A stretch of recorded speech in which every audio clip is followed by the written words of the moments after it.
बिस्मिल्लाहिर्रहमानिर्रहीम अस्सलाम वालेकुम। अल्लाह ताला से दुआ है कि अल्लाह ताला आपके रिज़्क़ में कुशादगी करे। आज हम बनाने जा रहे हैं घोंसला आलू कबाब, चीज़ी घोंसला आलू कबाब। मस्ट ट्राई रेसिपी है और अगर आप मेरे चैनल पर न्यू हैं तो मेरे चैनल को लाइक शेयर सब्सक्राइब करते जाएं, साथ साथ बेल आइकन को भी ज़रूर दबा दें ताकि हर मज़े से मज़ेदार आने वाली वीडियो आपको मिल सके।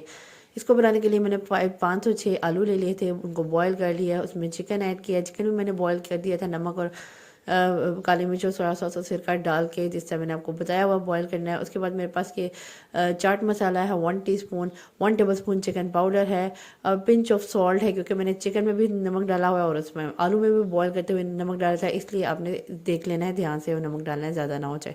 उसके बाद मेरे पास यहाँ पे ब्लैक पेपर है जिसमें मैंने 1 टीस्पून इसमें भर के ब्लैक पेपर ऐड की है और इसमें धनिया ऐड कर दिया मैंने इस पॉइंट पे आके। और उसके बाद आपने इस सारे मिक्सचर की थॉरली मिक्सिंग कर लेनी है, ठीक है।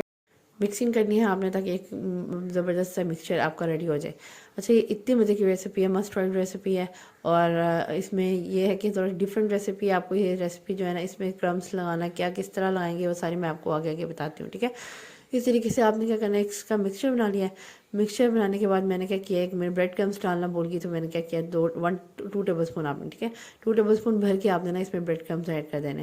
ब्रेड क्रम्स आप ऐड करने के बाद आपने प्रॉपरली मिक्सिंग कर ली। उसके बाद ये मेरे पास जो सेवियाँ होती हैं, आपको पता ही होगा सेवियाँ जो मार्केट में अवेलेबल होती हैं, मैंने क्या किया, उनको निकाल लिया और उनके ना छोटे छोटे पीसेस कर लिए। इसका मैं क्रम्स इसके साथ लगाऊंगी, ठीक है।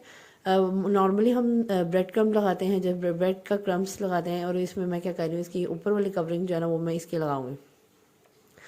इस तरह से ये बहुत क्रिस्पी और मज़ेदार से बन जाती हैं। अच्छा, मैंने क्या किया, मिक्सचर ले लिया। अब मिक्सचर में मैं चीज़ की फिलिंग करूँगी, कुछ पॉकेट सी बना रही हूँ, ठीक है, जिससे आपको नज़र आ रहा है। इस तरह से आपने अपनी मुट्ठी को थोड़ा सा बंद करना है, थोड़ा सा हाफ हाफ बंद करना है और उसमें पॉकेट से बनाने नहीं ऐसे इसके मिक्सचर की, और उसमें मैंने ऐसे चीज़ फिलिंग कर दिया, ठीक है। चीज़ की फिलिंग आपने अच्छे तरीके से करनी है, फिर इस तरीके से आपकी चीज़ भी उस हिसाब से निकलेंगी। इस तरीके से मैंने एक गोल शेप में उसको दे दिया है। इसके आलू में जो हमने चीज़ फिल की थी, उसके बाद मैंने क्या करना है, इसको ना हमने ये मैदे का मिक्सचर में ऐड कर देना है। अच्छा, मैदे के मिक्सचर में एज यूजल मैंने इसमें मैदा और उसमें नमक और काली मिर्च ऐड की हुई है, ठीक है। 1 टीस्पून नमक, 1 टीस्पून ब्लैक पेपर आपने अच्छे तरीके से ऐड कर देनी है। फिर उसके बाद आपने उसमें डिप करना है, उसको मिक्सचर लगा देना है। उसकी आगे अपर कोटिंग जो है वो हमने इसकी कर देनी है, जो सेवियाँ नहीं होती, जैसे आपको पता ही होगा ये हर किसी को। इसकी हमने अच्छे तरीके से प्रॉपरली कोटिंग करनी है कि हर तरीके से ना आपका अच्छे तरीके से ये कवर हो जाए और आपका कोई भी मिक्सचर जो है ना कहीं से भी यहाँ पे उसके साथ कोटिंग हुए बगैर ना रहे, ठीक है। इस तरीके से मैंने इसकी सारी कोटिंग कर ली है।